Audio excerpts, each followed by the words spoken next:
Around 128 million years ago, give or take, snakes popped up out of nowhere and started thriving on Earth, eventually branching out into around 4,000 species we have today. But it's not just because they ditched their limbs and got all long and slithery. Even though there are 25 groups of limbless lizards, snakes are the one who really hit the jackpot in terms of diversity. To figure out what makes snakes so successful, scientists looked at over 60,000 snake and lizard specimens from museums all over the world. According to them, snakes have been evolving faster than lizards in key ways, which gives them the upper hand when it comes to exploring new opportunities.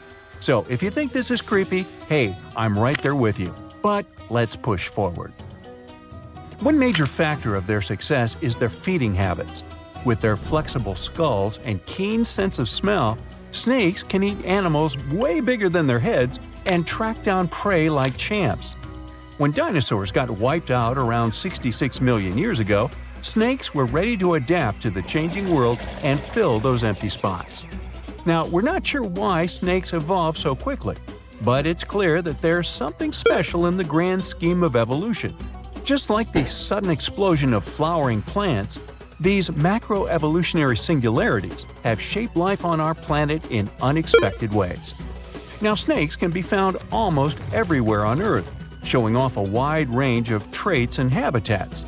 They can be found in deserts, rainforests, grasslands, and even deep oceans.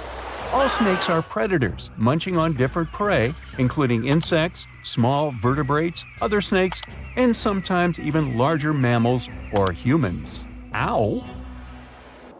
However, you won't see any snakes in Ireland. Why?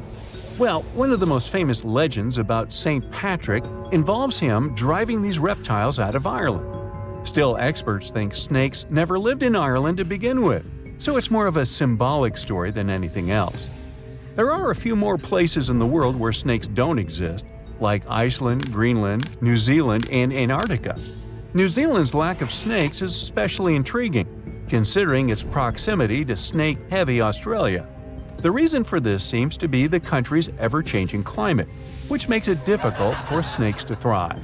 Now, even though New Zealand is snake-free, sea snakes occasionally make an appearance in its waters. The yellow-bellied sea snake and the yellow-lipped sea crate are known to visit the island every now and then. So when it comes to what country has the most snakes, Brazil takes the prize. With over 375 species calling it home, Brazil has a mix of harmless and dangerous snakes. The country's vast rainforests provide a perfect habitat for these reptiles, including famous constrictors like the anaconda, the boa constrictor, and the emerald tree boa. Brazil is also home to venomous snakes, such as the fer-de-lance and coral snakes. However, if you fear going to a Rio carnival just because you're terrified of Brazilian snakes, I've got some news for you. Out of 4,000 snake species in the world, only around 600 are venomous, and only about 200 of them can cause harm to humans. So, fatal snake bites are less common than people might think.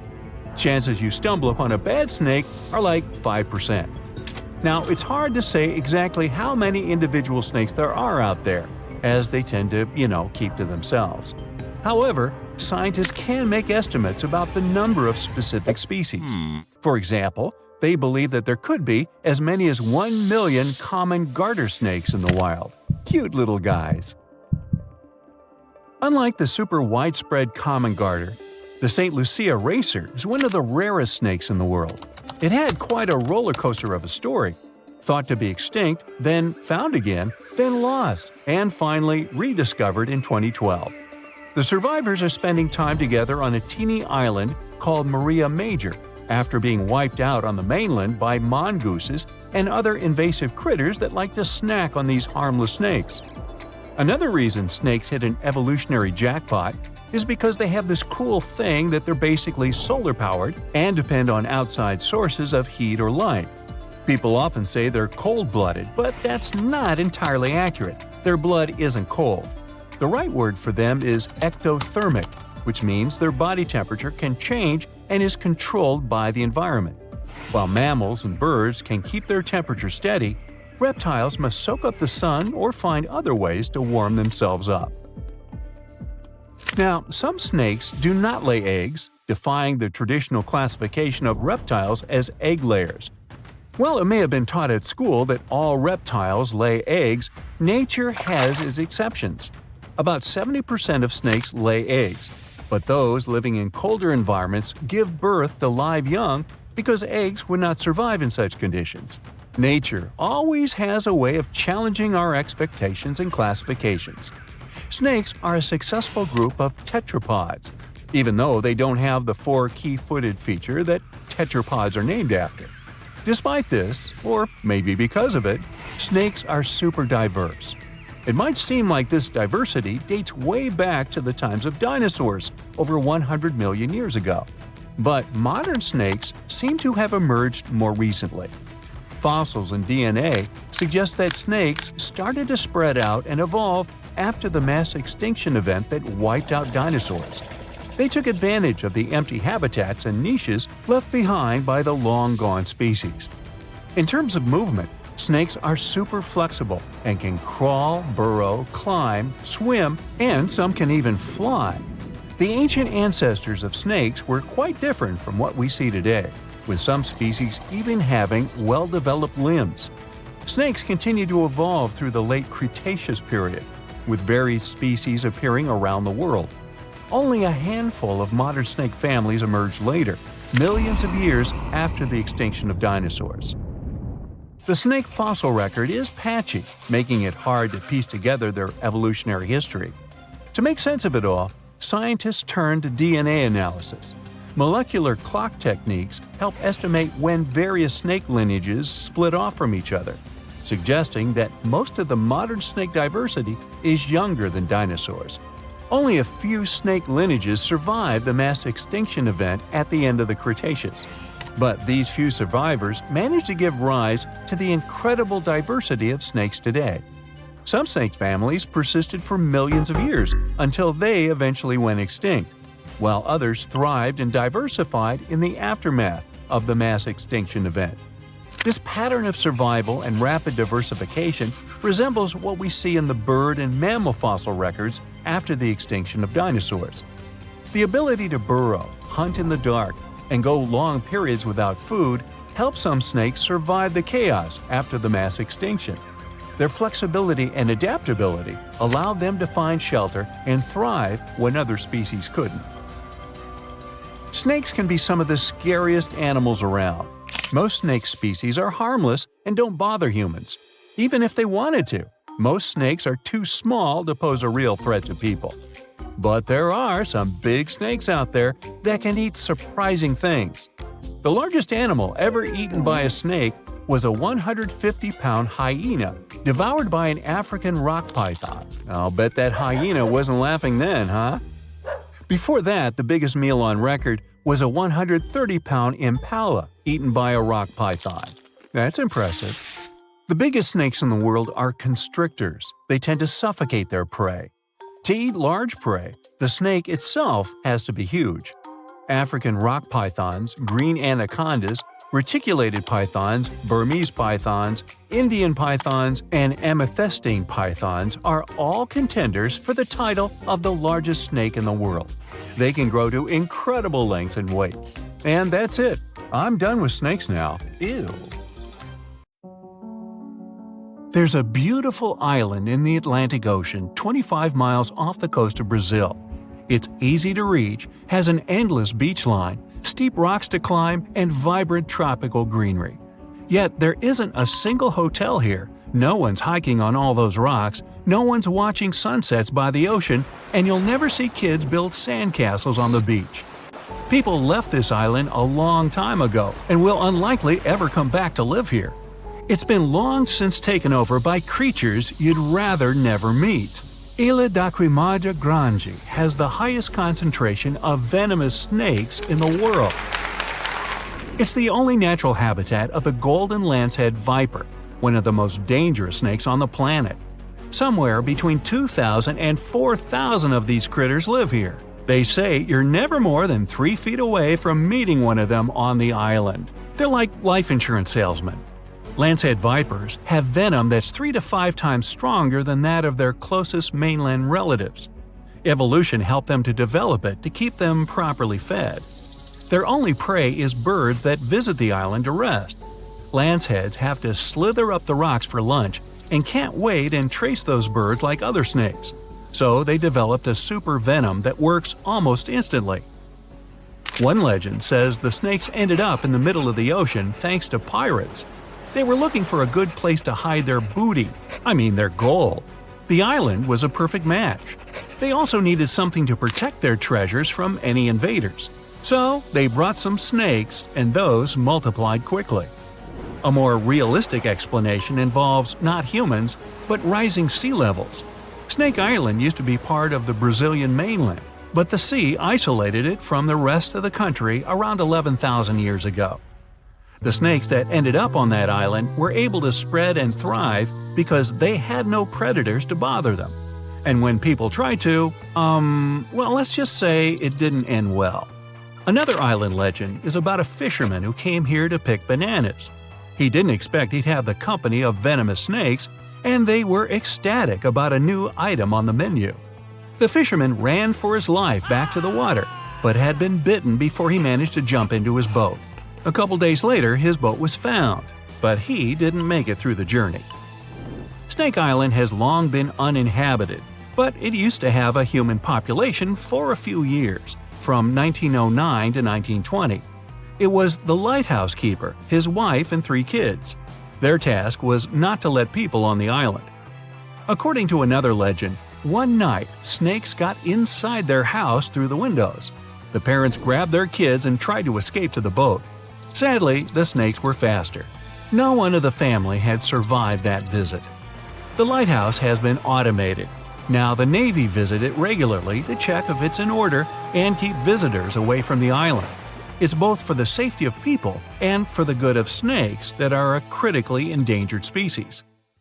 Some of those people are tourists looking for adventures. Others are smugglers that capture and sell lanceheads for $10,000 to $30,000. Animal collectors and scientists are willing to pay that price. There are rumors that the venom helps cure heart conditions. In the past, someone tried to set the island on fire to get rid of the snakes altogether and clear the land for agriculture. But the snakes have an important mission.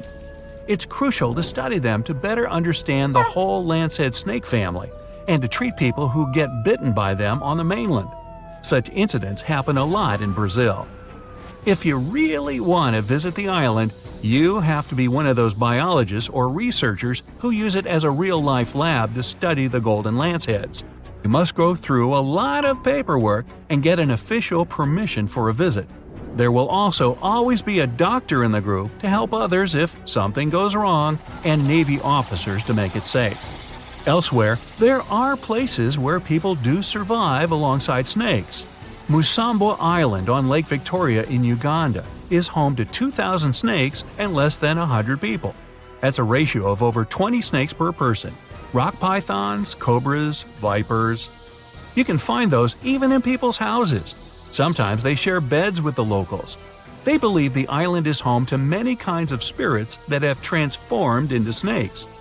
The people are just guests here, and they must never ever hurt those snakes. Even if you find a cobra under your pillow, you aren't supposed to scream for help. You'll scare away good luck. And if you hurt a snake, well, prepare to pack your bags and leave the island for good. There are also monitor lizards on the island. The snakes live in peace with them and the locals. They feed mainly on bird eggs and won't attack you first. The real danger of North Sentinel Island isn't the snakes, it's the people. The island, about the size of Manhattan and surrounded by corals, is home to one of the most isolated tribes on the planet, the Sentinelese. They're a hunter-gatherer society that doesn't welcome any strangers at all. The only safe outside visit took place in 1967. Based on what they saw back then, anthropologists guess there could be anywhere between 50 and a couple hundred people living on the island. No one else in the world speaks or understands their language. Another dangerous place is Makajima Island in Japan, south of Tokyo. It's famous for the active volcano it sits on. There have been 6 eruptions in the last century alone. Poisonous gas has been leaking through the ground ever since the latest incident in 2000. For years, all residents and tourists had to carry gas masks at all times when on the island. When the siren went off, it was a sign to put it on immediately. It meant the sulfur levels in the air had dangerously risen. Luckily, it's been years since the gas masks were necessary. Volcanic activity made Lake Kivu in Africa a dangerous place as well. It sits exactly where tectonic plates are slowly moving away from one another. It makes the Earth's crust thinner and the volcanoes more active. That's why there are hot springs under Kivu that send hot water, carbon dioxide, and methane into the lake. Microorganisms that live in the lake generate more methane. All these gases remain in the water because the lake is really deep. This mix is denser than regular lake water, so the lake has unusual layers. Kivu is dangerous because all the gases trapped in it could find a way out. That would be a disaster. Saba is a tiny Caribbean island that's seen more storms in the last 150 years than any other place in the world. There were over 60 big hurricanes, 15 Category 3 storms, and 7 Category 5 ones, the most destructive a hurricane can get. If you want to try your luck, visit in winter. You'll be less likely to witness a storm, but landing will still tickle your nerves. Saba also happens to have one of the shortest and most dangerous runways on the planet, stuck between 2 rocky ridges. Bouvet Island is the loneliest and most remote one in the world. The nearest piece of land is 1,000 miles north, and the Antarctic coast is 1,100 miles to the south. Fewer than 100 people have ever been here, mostly scientists that used to work at a research station. If you decided to travel there, the journey would take days. If something went wrong, there would be no one to save you in time. Plus, 93% of the island is covered with a glacier, and there's just one appropriate place to moor a boat. Hey, sounds like fun! Sign me up! Not. Mount Washington in the US gets way more visitors, but not everyone comes back safely. It's known as the most dangerous small mountain on the planet. The winds here are the fastest on the surface of the Earth, reaching 200 miles per hour. Hey, let's go fly a kite, huh? Freezing temperatures and heavy snowfalls don't help the ascent either. Hikers are often steered away from trails and roads. Even if you do make it to the top, you'll experience overloads like on the peak of Mount Everest. No one expected such a strong storm. It's too dangerous to sail back to the land because of high waves and winds. But suddenly, you notice a small green island nearby. You and your friend are about 25 miles off the coast of Brazil. You were fishing and didn't notice black clouds obscuring the blue sky. You're approaching the unknown island and see a Coast Guard boat behind you. People from there are screaming something to you, but you can't make out the words because of the thunder. They tell us we should stay away from that island, your friend says. Despite the warning, you still sail since there's no other way out. Around the island, you notice sharp rocks sticking out of the water like knives in the dark. Now you realize what the Coast Guard warned about, but it's too late. Your boat hits a rock. The bottom is pierced. You start to sink. The rain and wind are getting stronger. Both of you fall overboard. Then, darkness comes. You wake up in the morning because of the scorching sun and a dry mouth. Your friend and the wrecked boat are lying nearby. Apparently, you'll have to wait for rescuers to get out here. Now, in the light of day, you can see how dangerous the island's coast is. It's surrounded by rocks, and you're lucky you've survived. Getting out of here will be difficult. Together with your companion, you decide to look for coconuts and bananas. Your friend goes to the wreckage and pulls out a bag of medicine. Then, both of you leave the sandy beach and enter the dense jungle.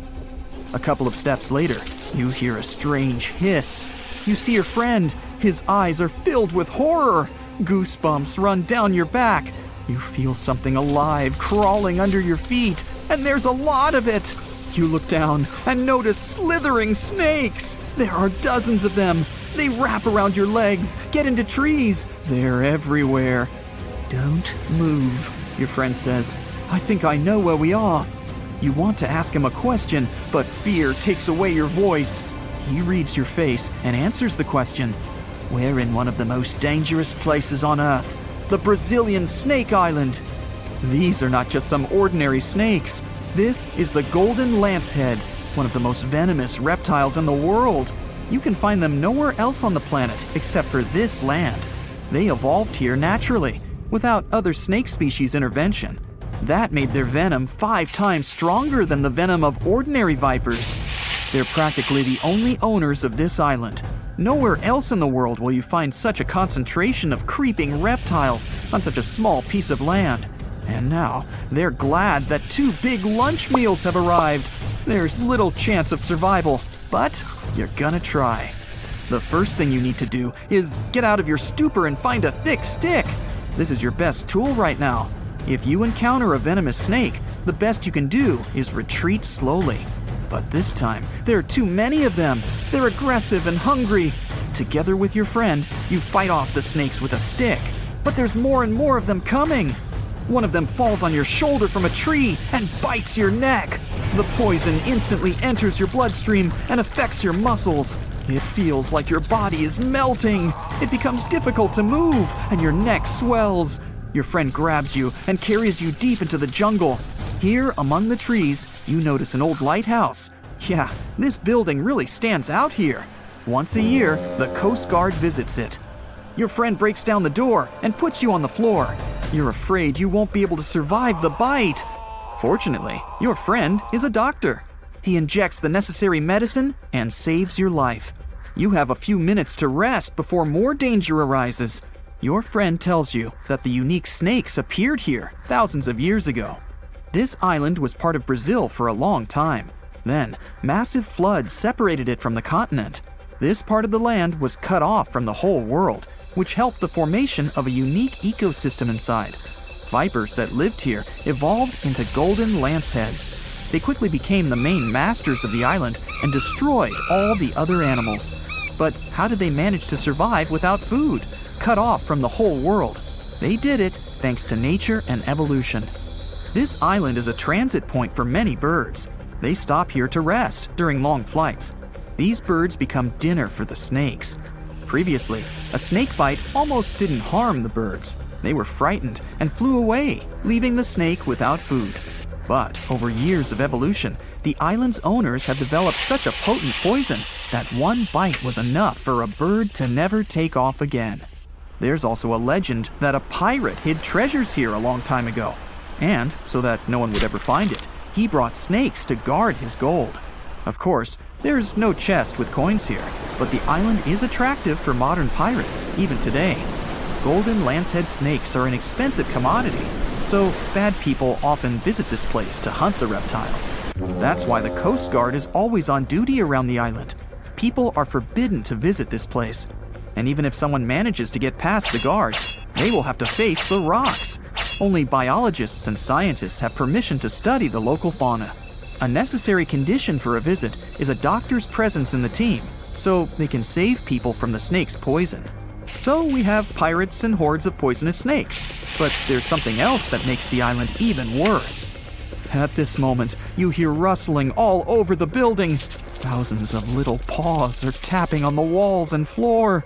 You look around and see lots of giant cockroaches. Some of them are half the size of your palm. They crawl under your clothes. You and your friends scream in fear and run out of the lighthouse.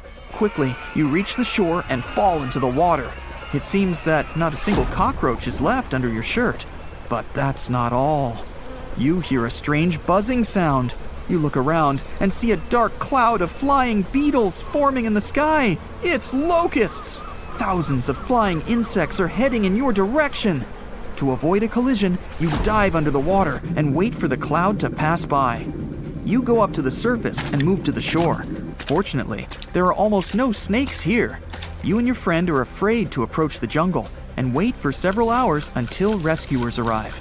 You're nervously painting a pattern on the sand and make a promise that you'll never revisit this place. Finally, you see the lifeguard boat. You're trying to tell them you got here by accident. They believe you and evacuate you from the island. While you're sailing away, you think about what would happen if many poisonous snakes appeared in a village or a small town. It's difficult to imagine what kind of problems people would face. But in fact, there's no need to imagine anything. There is a place on the planet where locals live next to poisonous cobras, but it doesn't create any chaos. A human can live in peace and harmony with reptiles in that village. Welcome to Shetpal village in India. This place has a population of about 2,600, and it's located in the jungle. It's hot here. Locals are friendly and responsive. If you go into one of the houses, you'll see something that seems impossible. The king cobra, whose venom is one of the most dangerous in the world, calmly crawls around furniture and eats eggs and meat that people give. There's even a special corner for the reptile to relax from the scorching sun, drink water, and have a snack. People are happy about the cobra, as if it was a pet. In the village, cobras are everywhere. They come into houses and schools, crawl through the streets, and keep company during dinner. The locals consider them full-fledged residents. They adore them. The snakes are also used to people and don't see them as dangerous. The coolest thing is there has never been a tragic case in the village because of a poisonous bite. There's no other place in the world where cobras live in such harmony with people. And now for some breaking news. All snakes have suddenly disappeared. If you saw this on the news, what do you think would happen? Well, Voldemort certainly wouldn't be pleased to hear this, and neither would other Slytherin members. Hogwarts would have 3 houses instead of 4. Parseltongue, which is the language of serpents, would become useless. Okay, Potterheads, let's get back to our Muggle world. How would it affect us? Well, let's look at the bright side first. People with ophidiophobia, which is the fear of snakes, would be so relieved. We can all agree that snakes aren't exactly everyone's favorite animal. Some snakes are venomous, and this doesn't help save their reputation. It's often overlooked that these animals usually prefer to retreat when you encounter them. They can become defensive if threatened, but when left alone, they don't want to mess with you. Try telling this to people with a phobia, though. Now they can enjoy outdoor activities, such as mountain climbing, like everyone else. And yet, they would have other worries in the absence of these serpents. The design of the ecosystem works like a clock. Every species has an important role. If one goes down, the others will be affected. Snakes are no exception to this order. They primarily snack on mice or rats. They help to control rodent and other small mammal populations. This is important in terms of preventing the spread of diseases, too. Think about the spread of the plague of medieval times. Driving out all reptiles could cause a similar problem. Did you know that the bubonic plague was never completely gone? It's been spotted in modern times, too. For instance, in Madagascar in 2008. So it's good to have some snakes around to protect us from disease outbreaks. You see, snakes are excellent hunters. They ambush their prey by using their highly developed senses to find and track their potential dinner. They're super mobile, can squeeze through cracks, climb on rock walls, and swim. They can even fly. Well, sort of. Flying snakes can't actually gain altitude, but they can glide. They use the speed of free fall and contortions of their bodies to follow airflows and lift themselves. Yeah, they can catch their prey in numerous ways. If we imagine a world without them, it will lead us to another phobia. Allow me to introduce you to mussophobia. It's the fear of mice and rats. People with this phobia will have a hard time with all those rats wandering around, since there are no snakes to eat them. Not to mention that a single pair of rats can have 1 million descendants in over a year. Say hello to crop damage. An overpopulation of rodents can lead to a shortage of food and competition for resources. Do I feel the Hunger Games vibes? Oh, and mice wouldn't be our only problem. You can add insects to the list too. Again, without snakes, they'll throw a party in the streets. Reptiles also play an important role in the natural environment and food webs as prey. Mongooses, eagles, and hawks would really miss snakes. Eventually, some populations of large mammals would decline, and this could lead to the extinction of some species. Then there's medicine. Scientists and researchers would miss these creatures. Snake venom is the key to the development of certain medicines. For example, some diabetes and heart disease medicines have been derived from snake venom. Patients who need them will get affected too. When we mention snakes and medicine, there's something else that comes to mind. Botox. Is it really snake venom? Nope. Snake venom used in skincare isn't obtained from the animal itself. It turns out that this ingredient is called snake. It's a human-made ingredient designed to mimic the effects of temple viper snake venom. Now let's picture what life would really look like without snakes. I'm starting with day 1. People don't immediately notice the absence of these creatures. So, in the first few days, especially in cities, people would have no clue that all snakes are gone. Workers in zoos could start to panic. You would see some news about snakes missing from zoos. Then people in zoo administrations would go through CCTV footage. They would be shocked to see that snakes disappeared into thin air. After the spread of this news, authorities would probably open special departments to see if they have any snakes left in their country. Then it would turn into a worldwide issue. Some sort of a global alliance would be established to investigate what happened to these reptiles and what could be done about it. By the time authorities and people understood the severity of the situation, ecosystems would already start to change. People who live in urban environments may not be directly affected in the first few months. Then they would see more mice in their houses and in the streets. Around 500,000 mice live in the network of tunnels of the London Underground, for example. The number may vary, but many rodents live in large cities. These animals would become more visible. You'd open a kitchen cabinet and, oops, you'd see a mouse looking at you from behind a jar of peanut butter. New career opportunities would arise, since the demand to live in a mouse-free environment would skyrocket. Authorities might introduce new taxes to raise money to handle this new situation. After all, they would need to provide people with safe places to live. Of course, it would be not only urban places that would be affected by the absence of snakes. The countryside would have even more problems. Without snakes, the number of pests would increase.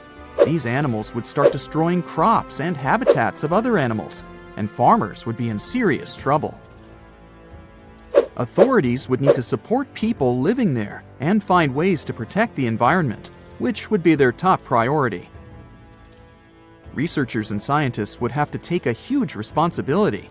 Maybe they'd create artificial snakes that could be nutritious like real snakes, so that animals like eagles would hunt them and continue to live. What artificial snakes would look like is a mystery. I can't imagine them. I'll just leave it to you. If we flashed forward to 5 years from the first day of the world without snakes, we would face an entirely different world. Maybe we would have a special day for it, the 5th anniversary of the world without snakes. The changes would be obvious, but by that time, people would have probably got used to living in that different world. Some restaurants would have already made changes to their menus. Goodbye to snake soup. Then there would be new museums dedicated to snakes. You'd be able to read about the story of their evolution and see their fossils. Maybe you'd stop by the museum souvenir shop to buy a snake-shaped pen for your friend. Lastly, we would still be looking for alternatives to snake venom in the field of medicine. I mean, it's a relief for people who show allergic reactions to snake bites, but these animals are crucial for some studies and medicines. So, researchers would still be busy trying to find alternatives that could replace snake venom. If we went 200 years ahead in time, we would see a world where people have fully accepted that snakes are gone for good. So much so that younger people would only know that there was an animal named a snake that once lived on this planet. They would get to know this animal from history books and videos. Coloring books would have a cat or a dog, but not a snake. Mythical creatures like Medusa and Shamaran would become even more mystical and interesting. Oh, and we wouldn't compare a sneaky person to a snake anymore. There would be a new definition for them. We've survived the Ice Age, meteorites, and many other challenges, so we'll probably figure something out. Fingers crossed that this scenario never gets real, though. Do you have any other version of how events could unfold in a snakeless world? How heavy is the largest living snake? How can a snake eat a whale? Get ready, I'm about to answer these questions. Before the last ice age, giant mammals like mammoths ruled the world. The modern animal kingdom we're familiar with was shaped around 55 million years ago. I mean, there were still 1,000-pound bear dogs living from Asia to America. But modern whales, for instance, began to appear later. I'm saying modern whales because, surprise, surprise, whales weren't always fully aquatic. The ancestors of the ocean's biggest animals once walked on dry land. They had 4 legs and lived on the coast. Now, I want to introduce you to a snake that used to eat these whales, the Paleophis, a genus of a marine snake. Scientists say it's hard to understand how big the Paleophis was due to its fragmentary fossil record. They assumed that it could have reached up to 40 feet long. Its fossils were found in different parts of the world, from England to Morocco and Virginia, USA. The Paleophis is extinct now, and sea snakes today are only about a quarter of the size this majestic creature used to be. So no need to worry about this underwater monster. But there once was an even bigger snake, the Titan boa. It was around 50 feet long and most likely weighed over a ton. It used to live in what is now known as northeastern Colombia around 60 to 58 million years ago. Scientists say that it mostly fed on fish. Another giant animal that lived in the past was the black Gigantopithecus. These primates aren't related to gorillas. They lived in the area of modern China. Some people believe that they're still alive, but so far, no one has laid eyes on them. Some people even go further and say that the stories of Bigfoot or Yeti are based on these animals. This rodent became extinct about 2 million years ago. Its main habitat was South America, more specifically, Uruguay. What's astonishing about this species is that it was the largest rodent ever known. It was bigger than a bull. Scientists believe that it weighed up to 1,000 pounds. A distant relative of this rodent is still alive today. It's called the pacarana. It's a rare animal that lives in South America. It weighs up to 33 pounds and measures up to 31 inches, not including its cute and fluffy tail. The Arthropleura was an insect that lived in prehistoric times. Imagine a giant millipede measuring up to 8 feet in length. Here you go. It was one of the largest land animals of its era, about 315 million years ago. The Arthropleura's shell was covered with tough plates. These plates were there to protect the creature from damage. Most of the time, it burrowed into the ground to avoid becoming some other animal's dinner. Meet the Megalodon. Millions of years ago, this shark lived in the ocean and ate other marine creatures. It had wide teeth, and its jaws were so powerful that the animal could finish off its prey with the force of its bite. It was one of the largest sharks to ever exist. Yet, this predator also went extinct. Scientists don't really know the reason. This made me wonder why animals were so big in the past. Nowadays, smaller creatures flee or hide from predators. But apparently, it wasn't like this before. Many centuries ago, animals didn't just run or hide, they fought back. Research suggests that this behavior may have been the most important motivation for prey to grow bigger. a study compared the skulls of ancient animals to those of their modern peers. The skulls of predatory animals have become shorter and narrower, while the skulls of the animals they hunted have become longer and broader. This means that predators learned to become experts in hunting, while prey worked on developing their defense skills. You see, a larger body size was a great advantage because it made it harder for predators to take down the animals they hunted. The bottom line, self-defense made prehistoric animals larger. The second reason why ancient animals were larger is related to their bones. They had hollow bones, which are lighter than solid bones. This type of bone allowed large animals to move quickly. Let's take sauropods. They were a dinosaur subgroup. Sauropods had giraffe-like long necks and snake-like long tails. Compared to their body size, their head was really tiny. But since their bones were quite light, they could move around without having to carry additional weight. The eating habits of these animals were also related to their body size. When experts examined the fossils of one extinct mammal species, they found out that these animals had a diet that was high in nutrients and low in fiber. And this mammal was the largest land animal of its period. In other words, following this diet, mammals could grow to be very large. There was plenty of food out there, so they didn't have to worry about finding it. Fun fact, these animals also took chewing out of the picture. They could swallow their food in large pieces instead of taking small bites. Environmental conditions also played an important role in the evolution of larger animals in prehistoric times. Those animals tended to live in warm, moist climates that provided them with a lot of food. They didn't have to compete for food sources. Researchers believe that because of these conditions, natural selection worked in a certain way. I mean, body size was more important than such traits as agility and speed. Oh, and did you know that large animals tend to produce more carbon dioxide? And ultimately, a bigger volume of carbon dioxide increases the amount of vegetation in the animal's habitat. As for the abundance of oxygen in the atmosphere at that time, it could be another vital element for some animals' growth. A good but scary example of an animal that benefited from the high levels of oxygen can be the cockroach of the Paleozoic era. At that time, cockroaches were the size of modern house cats. Now this one would give me the chills if I ever faced it. Ugh. What about today? Well, there are over 3,000 species of snakes on Earth.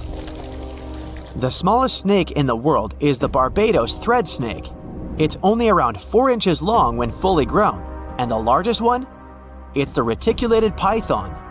This snake reaches around 20 feet in length.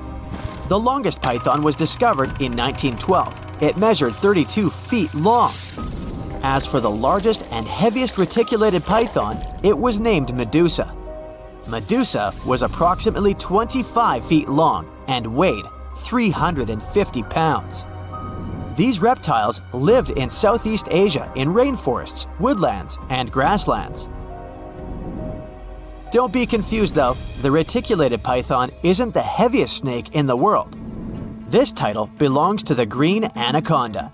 It weighs approximately 500 pounds. Green anacondas are found in South America and Trinidad in damp, humid areas.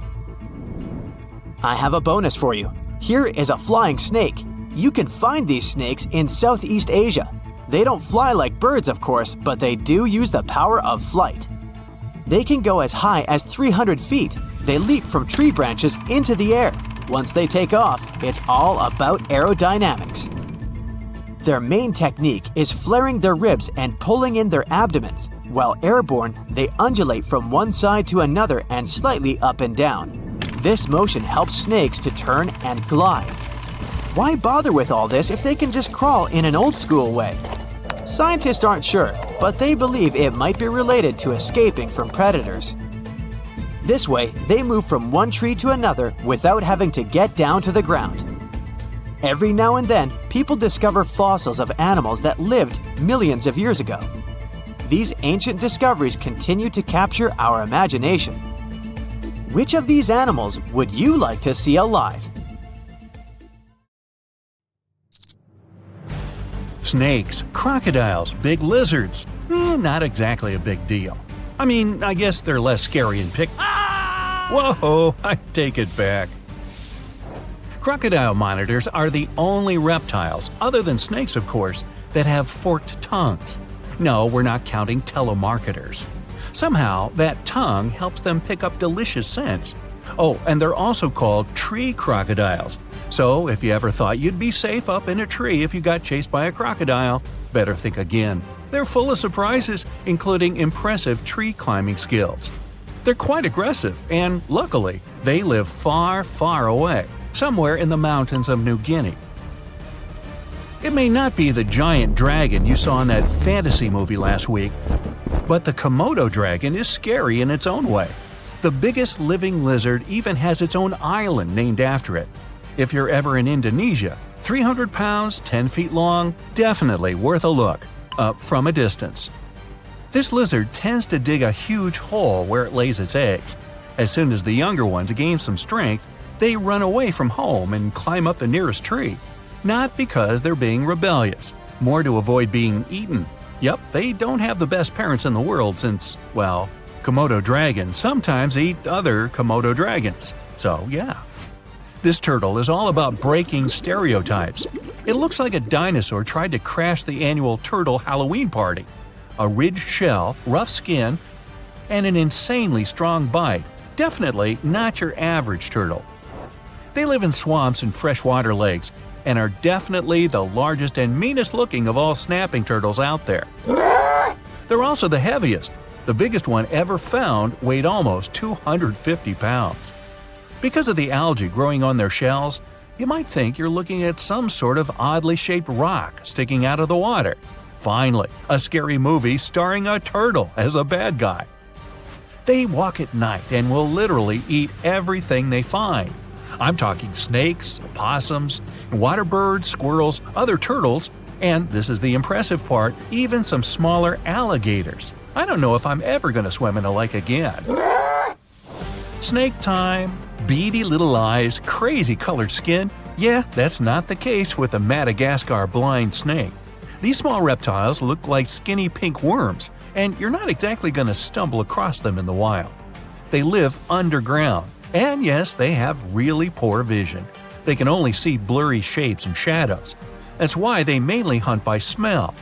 Blind snakes in general can grow up to a foot long, and they live on all continents except Antarctica. And speaking of snakes, I just can't leave out the cobra. Yellow, black, striped, so many patterns and colors, but there's one, you better hope you never meet her, the queen, the red spitting cobra. This one won't bite you to inject its venom. It's got a bit more of a rude approach. It contracts the muscles around its venom gland and spits some out right into your face. It seems like a way scarier tactic than a regular old bite. But there's a catch. This cobra's venom doesn't work if it falls on your skin or even gets into your mouth. For things to get really nasty, it has to get into your eyes. Phew! I mean, it's not like animals have such an amazing aim that they can nail you in the eye while you're running away, right? Well, there was an experiment, and those spitting cobras managed to hit a researcher's goggle-covered eyes 10 out of 10 times. Speaking of snakes, no wait, speaking of turtles, okay, snake-necked turtles, I got it eventually. When you see one roaming around, you might think it's a snake that's borrowing its buddy's house while it's out of town. But no, this turtle's neck is almost half its total size. How awesome would we look with necks like that? No thanks. They mostly chill in wetlands or swamps. Some of them are also known as stinkers, like me. And you can find out why if you catch one having a bad day. They can launch their stinky spray more than 3 feet. Well, that beats me. Pac-Man frogs, named after the greatest game ever, according to that weird guy you met at the grocery store, have round plum bodies with pretty big stomachs and mouths. They come in different colors, including apricot, strawberry, and albino. So red, yellow, and white, I guess. They're pretty lazy and not into climbing or even moving. They do have teeth though, and they won't hesitate to bite if you touch them. Luckily, they're not poisonous, but it probably wouldn't feel that good to have a frog hanging from your finger. No, I guess it wouldn't. This is a gharial, one of the strangest and most unique crocodiles out there. Check out that ridiculous snout. But it does come in handy when it's trying to catch fish. Unlike crocodiles that stalk and then lunge at their prey, gharials sense vibrations in the water. Then they whip their heads from side to side, then it's sushi time. Their jaws have more than 100 teeth. Gharials prefer to stay in the water most of the time, but sometimes they go out to chill if it's sunny enough. Just give them a clear freshwater river and they'll be happy. Yeah, no need to tell me twice. Lizards, snakes, frogs, step aside please, turtles are slowly but surely taking over this video. Strap yourselves in for the pig-nosed turtle. It's another freshwater turtle, this time with a long snout, complete with 2 big nostrils. It gets its name because, duh. That sweet snout allows it to breathe while the rest of its body stays underwater. That way, it can keep its body hidden. It's safe from any underwater danger, too, since its belly looks sort of like the reflections made by nearby trees. It may look funny, but this turtle's had its own camouflage tactics and totally unique look for the last 140 million years. That's way before the dinosaurs went extinct. The leaf-nosed snake has a quite elongated body and a bizarre nose that looks kind of like a bendy leaf. Okay, so this Pinocchio snake comes from Madagascar and lives in trees, and you might easily mistake it for a branch. This snake chills during the day and goes out at night to find itself some delicious smaller reptiles, frogs, and even birds. Picture yourself on a sandy tropical beach. The sea, coconuts, palms, and iguanas? Yeah, these guys hang out everywhere, in the sand, up trees, on walls. They live all the way from Mexico to Brazil and love to chill anywhere sunny. It's not just a relaxing hobby. They need the sunlight for its vitamin D, which helps them absorb more nutrients from their food. And no worries, iguanas aren't dangerous as long as they don't feel threatened. If they do, well, luckily they're not venomous. But they do have sharp teeth that can cause some serious discomfort. Oh, and you know how those smaller lizards lose their tail when they get stuck or when you step on them? The same thing happens to iguanas. A legless lizard is a reptile that's always getting mistaken for a snake. It actually lost its legs and arms, not overnight of course, but through millions of years of evolution. Snakes lost their legs and arms even earlier. Still, there are real differences between them. If you get up close and personal with a legless lizard, you'll see that it blinks. But snakes, on the other hand, they don't even have eyelids. They protect their eyes with see-through membranes. Snakes actually have shorter tails, while legless lizards, well, they're mostly tail. Now you're totally ready for next Monday's quiz night, Reptile Edition. Gotta say it again, turtles are rocking this video. And this time, I mean literally. Mary River turtles look just awesome. It's not like you see a reptile with a green mohawk every day. But this little turtle has a secret. That's not its natural hair. It's actually algae. Ooh, slimy.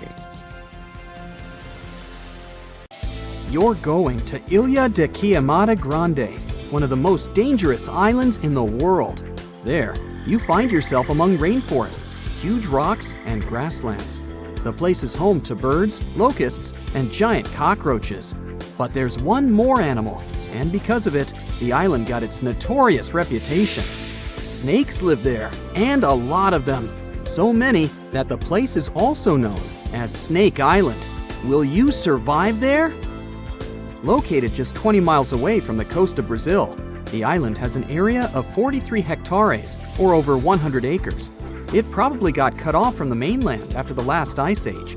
The snakes were also separated from most other animal species. They didn't have competitors and had an unlimited source of food.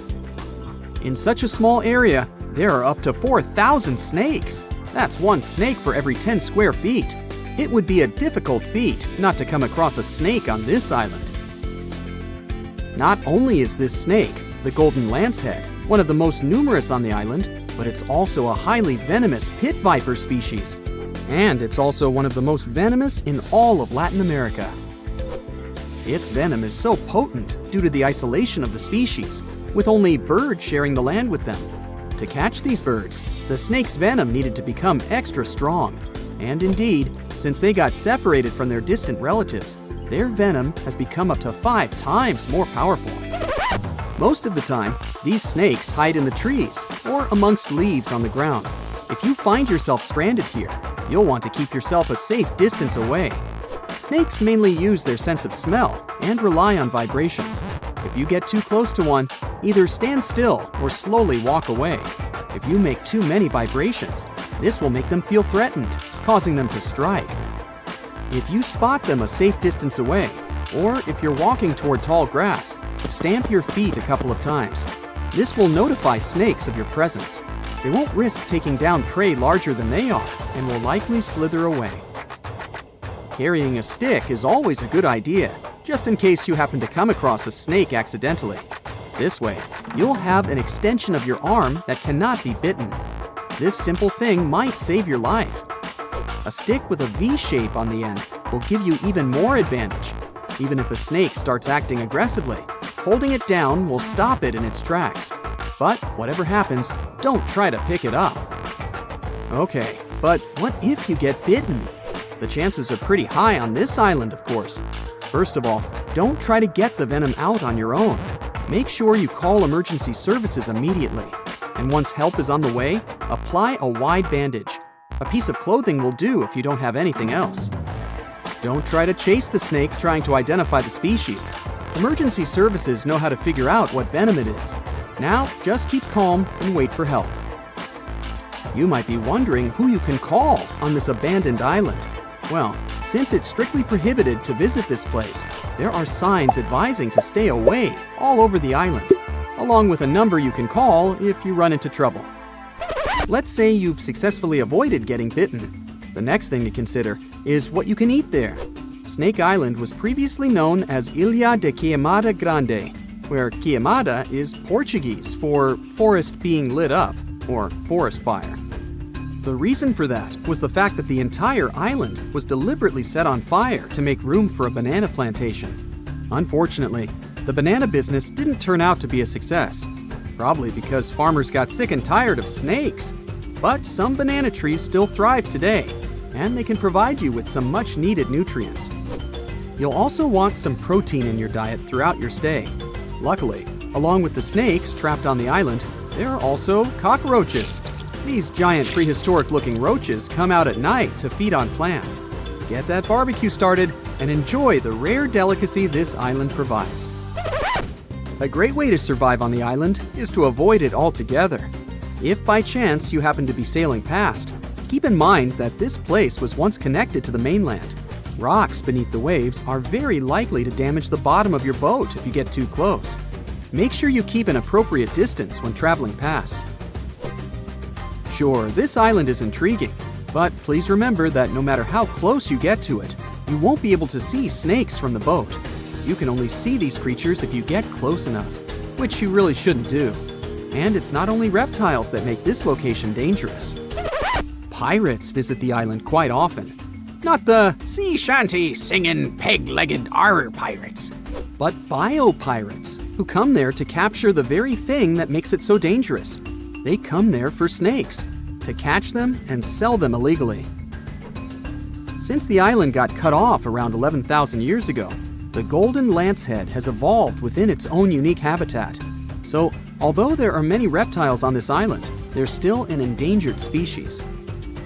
Due to their limited numbers, their value is very high, reaching up to $30,000 on illegal markets, which gives biopirates the motivation to catch them. I can think of better ways to make a living. Anyway, let's say you've got all the resources necessary to survive in one of the most dangerous places on Earth. Do you think you would manage this feat? Perhaps you think it's impossible. You'd be surprised at how possible it can be, if you know what you're doing. It turns out many have visited this scary place before. Research teams often come there. They study the golden lancehead snake, its environment, and its food sources for conservation purposes. But scientists always make sure there's a doctor on the team. There's also a lighthouse on Snake Island. It had been operated by people until the 1920s. Then it became automated. One guess why. Brazilian authorities visit the lighthouse once a year to make sure it's still functional. Locals on the mainland know the reputation of the island, so the stories of people going missing are minimal. But one group of fishers once got too close to the island. As they were sailing along their normal route, they accidentally neared the shore. Their boat hit a rock under the waves and began filling with water. As the boat was quickly sinking, the men had only two options: to try to survive in the rough sea or swim to the shores of Snake Island. It was a hard choice to make. After all, they had heard the stories, and it wasn't just about snakes. Rumor had it that the island was cursed. Regardless of the stories, the fishers chose to take their chances with Snake Island. After making it to the shore, they tried to be careful. Their knowledge of the island could help them survive. Most importantly, they knew to avoid the rainforest at all costs. As the men got hungry, they carefully walked along the edge of the forest, warily collecting bananas. They were mostly sitting, waiting, and conserving their energy. They could only drink water when it rained. It was just enough to sustain them. They slept on the beach, unprotected from the elements and weather. And all the time, they were so close to the comfort of the lighthouse or caves. They were probably overly cautious, but it was either enduring some discomfort or risking their lives for a dry bed. They didn't yield to the temptation. They managed to survive for 3 days without being bitten by a snake. After that, a passing boat finally rescued them. So, now you know, anything is possible. You decided to go scuba diving for the first time. The water is clear and the sun is shining on the seabed. You take a few selfies and the fish swimming by when suddenly, the ocean goes pitch black. You look up and, oh my, what is that gigantic animal? It's definitely not a shark, not a whale. Is it a turtle? Yup, but fear not, it's not gonna hurt you. If you had lived on this same Earth about 72 million years ago, then maybe this could have really happened to you. Scientists have recently found the fossils of a gigantic marine turtle that could have grown as big as 12 feet. If you don't have any idea of how big that is, let's see some examples.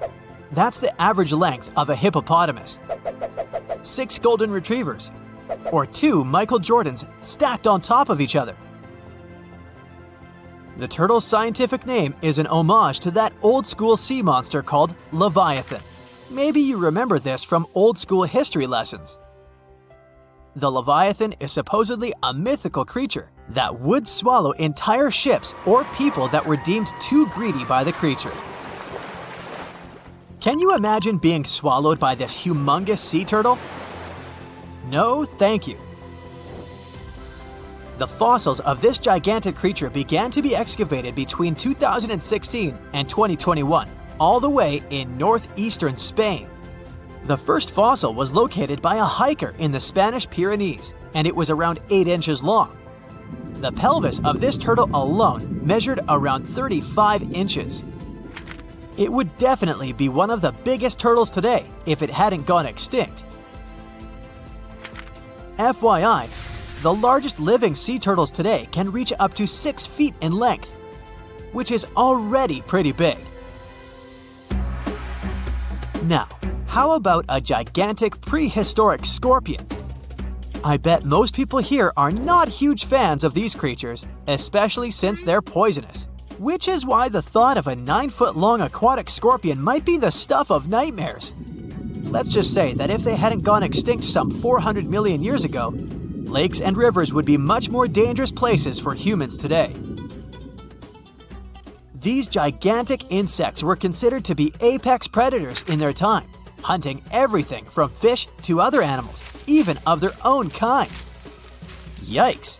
I got goosebumps just imagining these creatures.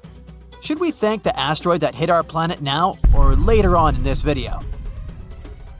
Another prehistoric animal that would shock humans if it were still alive is the so-called Megatherium, a gigantic sloth. This huge sloth is believed to have grown up to 20 feet long. and its weight could be up to 8,000 pounds. It was found in the woodlands and grasslands of South America. The creature used to stand on its 2 feet in order to reach leaves on high branches. These giant sloths had huge claws. They helped them climb trees. I gotta say, I feel uncomfortable imagining these elephant-sized sloths climbing trees. Oh, of course, some dinosaurs will make our super-sized creatures list. But before that, here's a fun fact. Did you know some dinosaurs are still alive today? Scientists have proven that birds are classified as theropod dinosaurs. Such infamous creatures as the T-Rex and Velociraptor belonged to this group. I'm sure you've heard these names even before you watched Jurassic Park. The Velociraptor is that scary dino that breaks into the kitchen. Well, they evolved, gained some feathers, and turned into various species of birds we know today. That means that any bird from chickens to those little blue ones is a direct descendant of dinosaurs. Now, does the name Spinosaurus ring a bell? You can see this huge dinosaur in some museums today. Its fossils, I mean. The Spinosaurus was one of the biggest land predators to walk Earth. Actually, to walk its land and water, since scientists believe that this dino was semi-aquatic. It fed mostly on meat, which means humans would be its natural prey if it lived today. This meat-eating dino lived around 90 to 100 million years ago. It was about 60 feet long, 12 feet high, and weighed up to 22 tons. Its head was around the size of 8 bowling balls and was shaped like a crocodile's face. Basically, the Spinosaurus was a big African elephant with the face of a crocodile. Just kidding. But that would look funny though, wouldn't it? A much more attractive dino was this guy. It's considered to be the largest dinosaur that has ever lived on our planet. What made it so big was its extremely long neck and very long tail. You wouldn't want to stand behind this creature, believe me. If it decided to swish its tail, you'd get catapulted very far away. This creature lived around 100 million years ago, and its fossils were first found in Argentina around 2012. The dino measured 120 feet from head to tail, which made it almost as big as an American football field in width.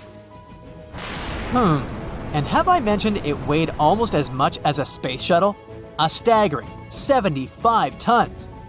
If it had been a carnivore, it would have probably been the greatest predator. But this big guy was a peaceful herbivore that had such a long neck that it could eat leaves from high trees. Cute, right? We must also talk about the Shastasaurus. As the name suggests, this animal is popularly known as the Mount Shasta lizard. Even though it was a marine reptile and probably never set foot on the mountain itself, this dino was usually around 23 feet long, but there was a specific strand of this species that could get as big as 69 feet long, about the size of the great blue whale. This made it the biggest marine reptile to have ever lived. A fun fact about the Shastasaurus is that scientists believe it didn't even have teeth, which means it could only feed on soft-bodied prey, such as squid, for example. The next animal on our list is the blue whale. Believe it or not, the biggest living animal on Earth actually started small. These days, the average mature blue whale can reach up to 100 feet in length and weigh up to 200 tons. That's more or less the weight of 40 elephants put together, or 30 Tyrannosaurus rexes, or 2,670 average-sized people. Blue whales have to eat up to 50 million calories per day to support that body. That's the equivalent of 30,000 Big Macs, just FYI. But blue whales weren't always this big. They actually evolved from a four-legged mammal that lived on Earth around 48 million years ago. Their ancestor was called Pakicetus, and it was only 6 feet long. Here's a fun fact. To be able to live in the water as one does today, the blue whale had to go through some intense adaptations. A blue whale can replace up to 80 to 90% of oxygen in its lungs each time it takes a breath. A human replaces only up to 15% for comparison. It allows these animals to dive for up to 1 hour at a time, down to a staggering depth of 330 feet. Elephants were bound to make the list. Elephants are currently the largest land animals on Earth. They can grow to be about 13 feet tall and weigh up to 7 tons. That's pretty small if we compare it to the other animals that once lived on Earth, right? But if we placed a 6-foot-tall human next to an elephant, we'll see it's not at all that small. African elephants are bigger than their close relatives, Asian elephants, and they have a similar lifespan to humans, up to 70 years. Pokemon might have made us collectively wish that salamanders were real-life dragons, although they're not. They can still be pretty cool, though. There's a giant species of salamander that is known to be the largest living amphibian. They can grow to be as long as a regular-sized human, reaching up to 6 feet. I bet that wouldn't be a pleasant underwater encounter. Let's find out something awesome about poisons. No, this is not another video with the top 10 of the most venomous animals. There will be several of them here, but the point is different. We're going to find out about the nature of these substances, which are dangerous for any living creature. There are 2 glasses in front of you. The first one is full of sour milk, and the other has the venom of one of the most dangerous snakes in the world, Vipera aspis. What do you think? The liquid from which glass can cause negative consequences for your health? The correct answer is sour milk. It can cause bloating, indigestion, and heartburn. But if you drink the snake's venom, nothing will happen. The fact is that this substance is a particular type of protein, and gastric juice splits this protein like any other food. The toxin contained in the poison is dangerous only in contact with blood. Therefore, if you have a wound in your mouth or stomach, then you'll have problems. But as long as the toxin stays away from the blood circulatory system, you needn't worry. However, it doesn't always work like that. Some animals secrete a poison that penetrates your body at the slightest physical contact. But venomous beasts have to deliver this dangerous substance inside your blood. And by the way, this is the difference between poisonous and venomous. In the first case, these are animals that can poison you passively. For example, if you touch them. They don't make any effort, and the poison is released from their bodies constantly. The poison dart frog just hangs out in the jungles of South America and doesn't attack anyone. But everyone is afraid to touch it because its skin secretes one of the most dangerous poisons on Earth. The toxin particles contained in the poison of these animals are so tiny that they easily get through the pores of your skin and cause an intense reaction in your body. But venomous animals have bigger toxin particles that can get inside your body only through injection. Venomous animals bite and sting to deliver the venom to blood. Venomous snakes, wasps, spiders, and other creatures use venom to attack prey. Poisonous frogs or fish covered with poisonous skin use toxins to defend themselves. That's the difference. One of the most venomous creatures in the world is the box jellyfish. When it stings, it injects a powerful toxin into its enemy, affecting the nervous system and skin cells. They are dangerous not only for sea creatures, but also for people. The toxin acts quickly and can lead to serious health problems within minutes. One of the most poisonous creatures in the world besides the poison dart frog is the puffer fish. Yeah, that famous Japanese delicacy. Many have probably heard that if the cook prepares this fish incorrectly, it can be poisonous even after heat treatment. This fish's toxin is 1,000 times more potent than cyanide. The amount of poison inside one puffer fish contains enough toxin to seriously harm several dozen people. When the fish feels danger, it swallows a lot of air along with water and increases in size.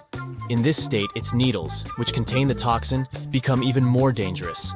So never touch this fish if you see it in the sea. There's the third type of use of venom. It's called intraspecific competition. You can find it in venomous mammals such as the Australian platypus. There are tiny needles on their palms that secrete toxins. A platypus can paralyze an opponent with a kick. But these animals also use poison during mating competitions. Their bodies enhance the properties of the toxins to defeat competitors during the fight for a female. Two males struggle to weaken each other. The male whose poison is more effective wins the battle. Some animals have to bite and sting to use venom, while others just wait for someone else's touch. But what about this little creature that releases its poison like a dart? Meet the cone snail. It hides inside its home and waits for a little fish to swim closer. Then it releases a toxic harpoon from its proboscis and paralyzes the fish. Then the snail swallows the prey whole, like an anaconda. The venom of this small animal is also dangerous for humans as it causes severe problems with breathing, vision, and other issues. At the same time, the substance contained in the poison of the cone snail is used by doctors to make a powerful analgesic. And this is not the only case when animal venom is used in medicine. A poisonous lizard called the Gila monster releases a neurotoxin produced in the salivary gland during a bite. Because of this venom, the bite of this animal is considered one of the most painful in the world. People who were attacked by the Gila monster said that they had experienced a feeling as if hot lava was flowing through their veins. However, such a terrible poison can be useful for humans. Scientists have discovered a hormone in it that can effectively treat diabetes. Some poisons cause muscle paralysis, others can create breathing problems, and others raise blood pressure. But why are they all different? Well, all these differences depend on the prey that venomous animals hunt. For example, most vipers prey on small mammals with a fast metabolism. Therefore, reptiles have developed venom that disrupts blood clotting, resulting in a fast-running hare quickly losing control of its body. However, for cold-blooded animals, such a stratagem would be less effective. That's why some types of cobras produce neurotoxic venom that can stop the transmission inside the nervous system. Such a substance effectively strikes the organisms of cold-blooded creatures. All this suggests that venomous and poisonous creatures adapt their toxins depending on their habitat. That's why venoms of the same species can differ so much. If a viper bit you in one region of a large country, an antidote from another region might not help you. In places with more complex conditions for survival, snakes can develop more dangerous venom to repel enemy attacks or catch fast prey. But this principle also works the other way around. Put a group of snakes in an environment where they can easily catch food and don't have to defend themselves from other animals. This type of snake may eventually become non-venomous. This is because producing venom is a complicated process that requires a lot of energy and resources from the organism. And if the conditions don't require using this substance, then snakes will stop producing it. This happened with sea snakes. They are some of the most venomous animals on Earth that hunt fish at the bottom of the sea. Since their prey was much faster than them, they had to develop a strong venom that would quickly paralyze fish. But one of sea snake species stopped getting food this way. Instead of hunting fish, they began to eat fish eggs. This prey doesn't run away, so snakes don't need venom anymore. Eventually, they stopped producing it. How many animals on the planet do you think are poisonous and venomous? According to scientists' calculations, about 15 to 20%. But most likely, this number is much higher because people haven't fully studied all the biodiversity of such creatures. Interestingly, almost every species of animal has a poisonous or venomous kind. Even among mammals, the platypus is not the only venomous creature. The slow loris seems like a cute, harmless animal. Still, this primate from Southeast Asia secretes venom from its teeth during a bite. Also, some species of shrews produce venom in the same way to paralyze their prey, and vampire bats are the only poisonous flying mammals in the whole world. Okay, we have a large number of poisonous and venomous animals today, but what about the past? Many scientists believe that millions of years ago, venomous dinosaurs walked the Earth. Some studies have confirmed this hypothesis. The venomous glands and tissues of these formidable reptiles haven't survived to our times. But in the teeth of some dinosaurs, scientists found small gaps that modern venomous snakes and lizards have. It's possible that prehistoric monsters also used these holes to secrete venom through them. You're strapped in a boat cruising down the Amazon River with the sun scorching hot. As you check out your map, your boat starts rocking back and forth. The water is starting to get more intense, so you hang on for dear life. You tuck your map in your pocket and try to take control of your boat. You strike some jagged rocks and duck low to avoid tree branches. Your boat strikes a large rock out of nowhere and capsizes. You're swimming in the murky green water. While you're trying your best to get ashore, your boat gets washed away. Underneath the water lies a whole new world of bizarre and dangerous animals. Candiru fish are snake-like creatures that can grow up to 16 inches long. Arapimus can weigh more than an adult male and are taller than most basketball players. They're the biggest freshwater fish in South America. They have a hybrid gill system that forces them to pop up to the surface every 5 to 15 minutes to breathe in oxygen for their large swim bladder. You swim out of the raging water and dry yourself off. Oh no, your map is completely soaked. There's no way you can get to your destination without it. You venture into the thick rainforest, shoving the branches and leaves away. As you get deeper, you notice something on a tree. It's barely moving, but it's got sharp claws and a raggedy coat. It stretches its arm to another branch and tries to pull itself up, ever so slowly. Sloths sleep more than half their days and only head down from trees once a week. They're so motionless, they sometimes grow algae and moss on their fur. The rainforest gets denser with each step until there's barely any sunlight illuminating the path in front of you. You notice a figure following you. With every branch you step on, you can hear a faint sound right next to you creeping around. You start walking a bit faster, and the sound catches up with you. You make it out of the dense part and tread along a narrow path until you reach a cliff. You can't walk normally here, so you pin against the wall and walk sideways to cross the hills. You slowly move across with the river 30 feet below you. You move your right foot, and some rocks fall into the river.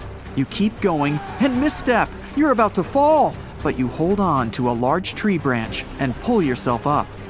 You notice a couple of colorful poison frogs inches away from your fingers.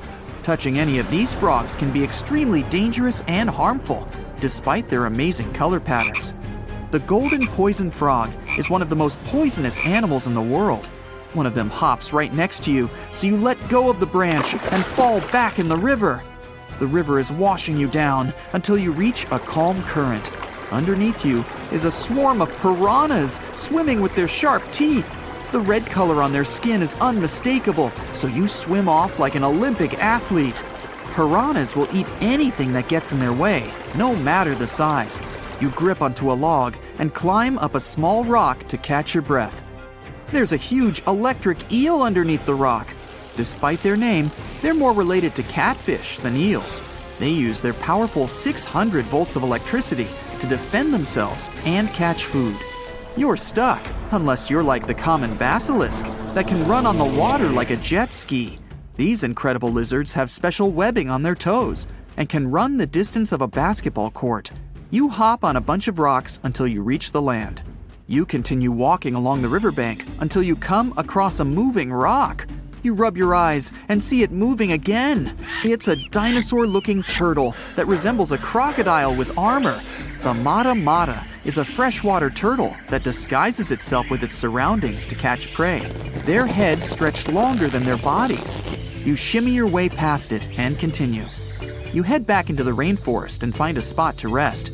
Wait, there are giant ants everywhere. They're the biggest ants in the world and can produce one of the most painful stings out there, even comparable to a wasp's sting. You immediately get up and find another place to rest.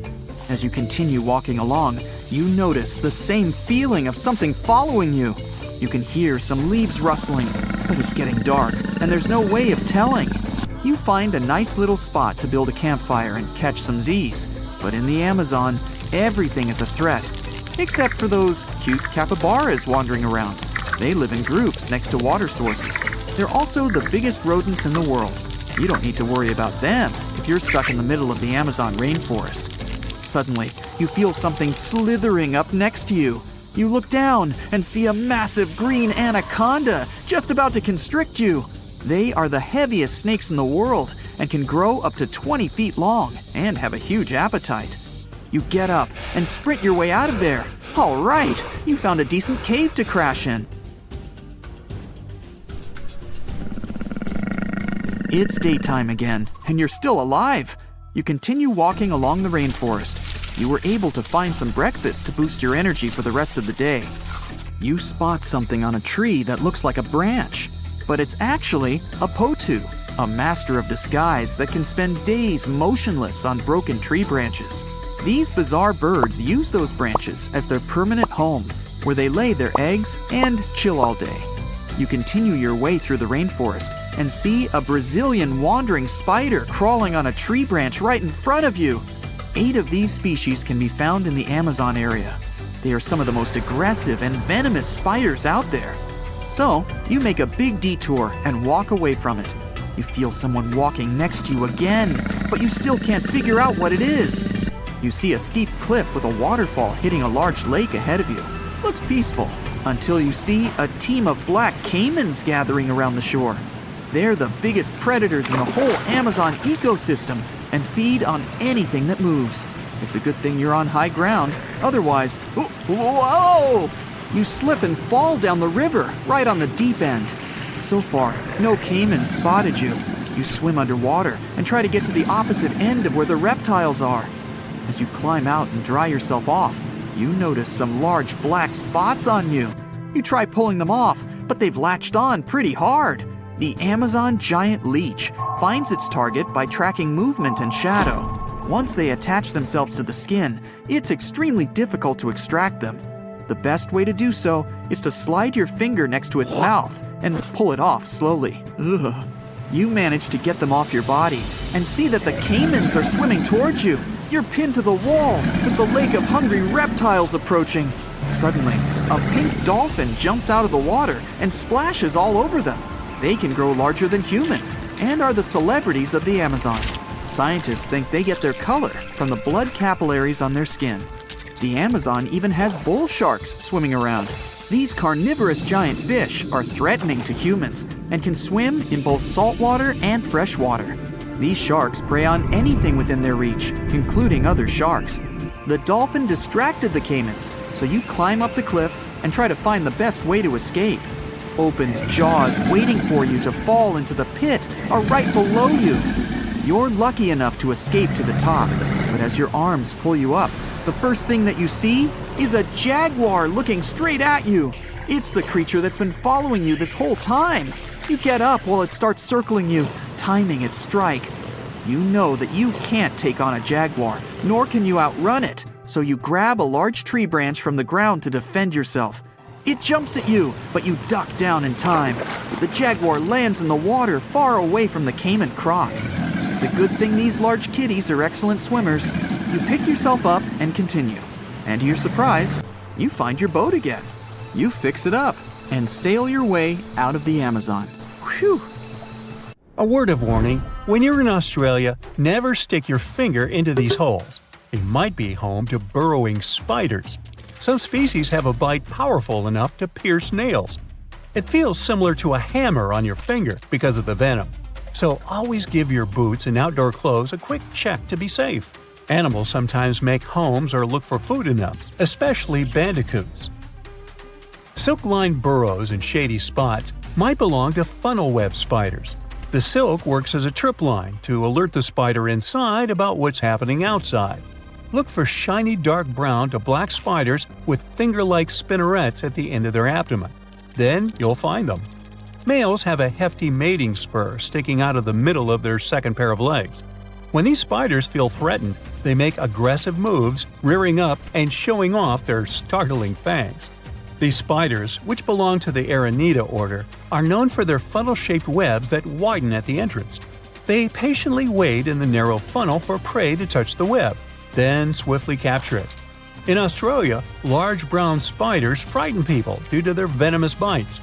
They are infamous for causing people to lose their lives in southern and eastern Australia, particularly in the Sydney area since the 1920s. Quick access to the antidote after a bite is crucial in preventing severe consequences. The next spider is one of the world's most dangerous venomous spiders. Phonutria nigrivator is a spider living in South America. People often call it the Brazilian wandering spider. You see, in Brazil, 4,000 people get bitten by this critter each year. The bites can cause serious issues, such as hypertension, blurred vision, sweating, and vomiting. You wouldn't want to mate with this creature, as you can also face way more severe consequences than blurred vision. In some situations, its kiss can take a life. Apart from messing with humans, this spider has a diverse menu, including crickets, katydids, and even larger options like tree frogs, lizards, and bats. Operating under the cover of darkness, these creatures are the most active during the night. They ambush their prey instead of relying on webs. In the daytime, they seek refuge beneath logs or in narrow crevices. They love to be around banana trees, but can be found in urban areas and inside homes too. If you spot them one day, be prepared. This creature's body is covered with thick brown hair and is not that small. In 2013, a London family had to leave their home due to an infestation of Brazilian wandering spiders. The trouble began when an egg sac, hidden in a bunch of bananas, made its way to their local grocery store. No one noticed. When the family bought the bananas, the egg sac broke open. Potentially lethal spiders spread around the house. Over 2,500 people visit poison control centers annually in the U.S. Black widows are spiders with the signature hourglass mark on their bellies. Well, let's talk about their bite. These creatures have a bad reputation because their venom is supposedly 15 times stronger than what rattlesnakes pack. When they bite humans, the bite causes muscle aches and nausea. The venom can even mess with breathing by paralyzing the diaphragm. Despite these cases, most people who get bitten don't end up with serious issues unless they're elderly or very young. These sneaky creatures don't pick just one spot to hang out. You can find them in wood piles, burrows, or among plants that act as scaffolding for their webs. Black widows are especially dangerous for other insects and their mates. After a not-so-romantic mating dance, ladies sometimes go all Hannibal Lecter on their mates. These spiders are architects too, spinning massive webs where females stash a cocoon loaded with hundreds of eggs. Baby spiders move out once they hatch, but the web stays put. Those webs are also traps. Different kinds of prey later join the black widow's spooky snack collection. Yellow sac spiders range in size from approximately 0.12 to 0.6 inches and construct silken tubes under stones, in leaves, or in grass. They're found across the United States and southward toward Mexico and South America. They are venomous to humans and, unfortunately, are commonly spotted indoors. The venom of the yellow sac spider contains cytotoxin. This is a substance that can damage or impair cell function. Reactions like redness and swelling at the bite site are common. Yellow sac spiders are not known for their calm nature either. For instance, a female yellow sac spider may bite when protecting her eggs. These spiders usually come in different light colors. They can be a hassle for people in more than one way. Your car can be in danger too. On rare occasions, they may even set up nests in car engines. Moving on to wolf spiders. They're part of a large and widespread group found worldwide. They're named this way for their wolf-like hunting behavior of chasing and pouncing on prey. Around 125 species exist in North America, and approximately 50 live in Europe. These spiders are typically dark brown, with long, broad, hairy bodies and sturdy elongated legs. Like me. Just kidding. They're super speedy. While they usually create silk-lined tubular nests in the ground, some may conceal the entrance with debris. Others build turret-like structures. A few species also spin webs. Wolf spiders may bite in self-defense. They are venomous, but their bites are not considered dangerous. Some people who are allergic to spider bites may experience nausea, dizziness, and an elevated heart rate. The bite of the spider's large fangs is similar to a bee sting, so it can cause a physical wound at the bite site, and the venom may cause itchiness. The combination of their powerful bite, rapid movements, and startling appearance can be quite unsettling. Beware of the redback spider, a close relative of the notorious black widow. It used to live in Australia, yet it has managed to spread its web across New Zealand, Belgium, and Japan through grape exports. The distinctive red stripes or hourglass marks on their black backs are more noticeable in females. Disturb a female, and you'll see how she can defend her eggs. You're likely to get bitten. These spiders can sneak into shoes or clothing, lurking against the victim's skin while they're dressing. Both male and female redbacks have a venomous bite. Their venom is a cocktail of neurotoxins. It can cause sweating, rapid heartbeat, and swollen lymph nodes. The redback has control over the venom dose, so symptoms vary based on how much is injected. Australia deals with over 250 redback bites annually, many requiring anti-venom treatment. The latest case, when a person lost their life after being bitten, dates back to 1956. Yet it can happen, so stay vigilant and cautious around these stealthy spiders. Let's talk about the heavyweight champion of the spider world, the Theraphosis blondie, casually known as the Goliath bird eater. This giant tarantula can stretch up to 11 inches and tip the scales at 6 ounces. To put it in perspective, this spider is big enough to cover your dinner plate and is certified by the Guinness World Records. The nickname might make you picture a tarantula feasting on a hummingbird, but that's more of an artistic exaggeration dating back to the 18th century. These spiders are more into munching on arthropods and rarely go for bird snacks. Goliath bird eaters don't bother with webs like their spider buddies. Instead, they're all about silk, using it to line their cozy burrows beneath the forest floor. The spider itself looks dangerous, but its bite almost never requires a doctor's visit. It feels more like a wasp sting. Goliath bird eaters are the biggest spidey on Earth. On the other side of the spectrum, we have this guy from Colombia. They are among the tiniest spider species. Grown-up males of this species are 0.015 inches long, tinier than your average pinhead. Females are usually a bit larger. Well, that was creepy, wasn't it? Your heart is racing. You're running for your life from one of the biggest creatures you've ever seen. A giant reptile on 2 legs, sprinting right behind you. You hear the sound of a raging river next to you, but decide not to jump in. Thick leaves and bushes keep blocking your path, and you keep getting stuck in the mud. Everything around you is out to get you, and there's nowhere to hide. You spot a hollowed-out tree trunk and crawl inside. Whatever's out there is getting closer and closer. You hear deep guttural breathing and huge stomping. It's getting closer. You see a large tail from a crack in the tree trunk, swinging and knocking down bushes and small trees. Whatever it is, it's sniffing you out like those dogs at the airport. And right next to your face are giant bugs the size of a house cat. Perfect. You've always been scared to even look at crawly little things, but this one's so close and so big, you can actually see its facial features. It's looking at you like you're the alien. You want to scream, but can't. Then, out of the darkness, more bugs. They're curious things, flicking their antennas all over your body. Okay, this is too much. A bug is one thing, but now, a giant centipede thing is crawling your way. Its fangs are the size of your thumb. You dart out of the tree trunk and come face to face with a giant monster. It stops and stares at you, knowing you have no place to go. Claws and teeth the size of bowling pins. That's enough to keep you up at night. It's getting ready to charge right at you. Welcome to the most dangerous period and area in history for a human, the mid-Cretaceous Sahara.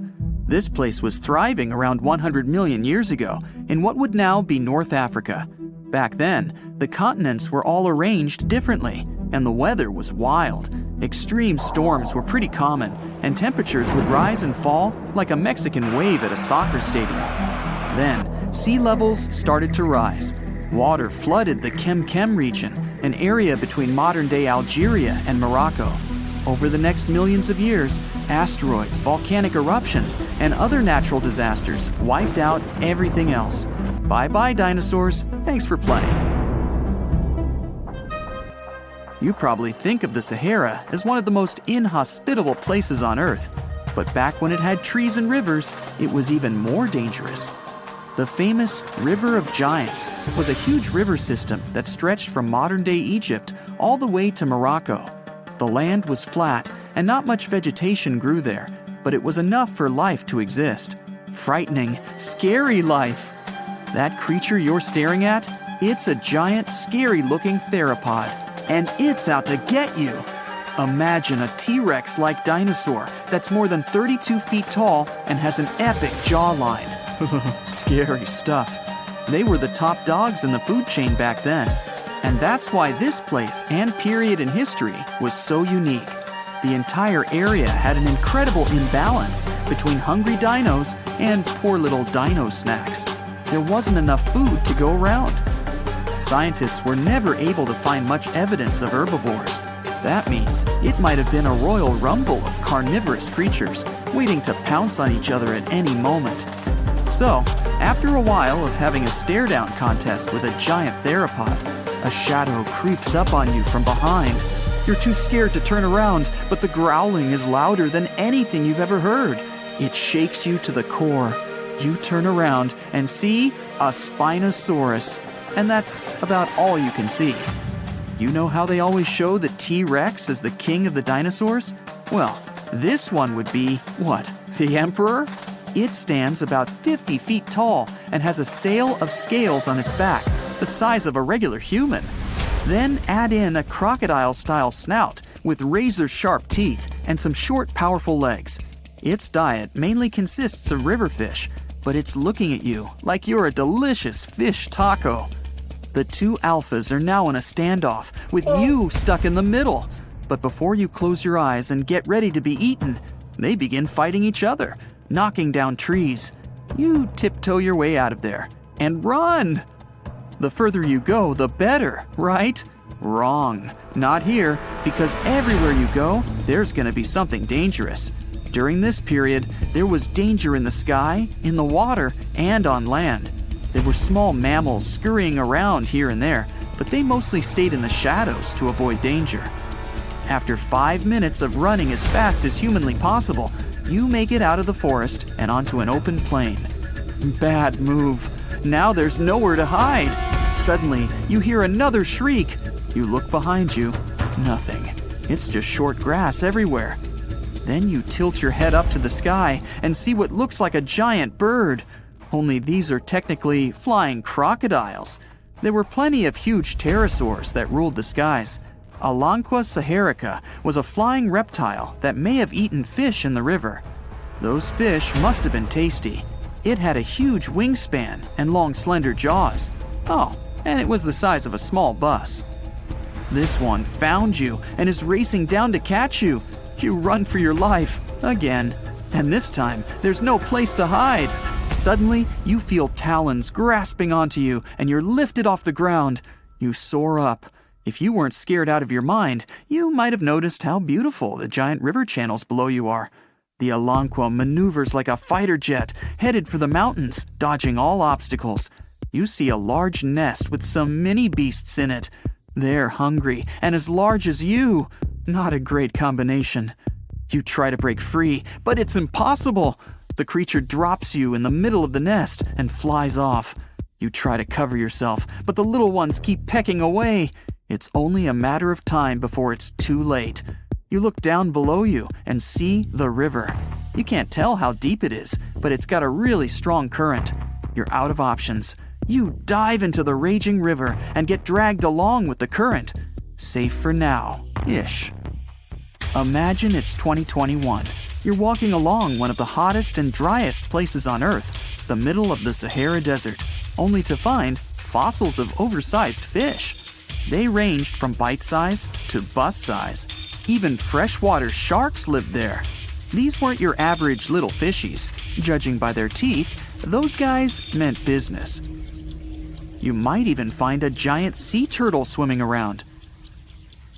Okay, back to your wacky adventure. Luckily, you wash up on a safe sandy part of the river where you're able to relax. You drink some river water and try to find a safe place to make camp. Every noise you hear makes you jump. You sit down and try to enjoy the calmness of ancient Earth. Just when you feel you can finally catch your breath, you see a Spinosaurus walking along the river on the prowl. You run off and hide under a bush. It passes you by. You're safe. Or not. It turns, shakes the bushes, and sees you. Just then, a large boom scares it away. It's the sound of you jolting awake. You turn on the light and see your cat staring at you. Those dinosaurs seem so real, probably because of that documentary you were watching right before bed. The entire mid-Cretaceous ecosystem depended on rivers for daily life. Just like all ancient civilizations, rivers were essential for the creatures of the time. And very recently, scientists discovered a new species of snakes that went extinct back then, with no known descendants. To understand these ancient ecosystems, it's important to know a lot about fossils. You might find two different fossils side by side, but those animals might have lived millions of years apart.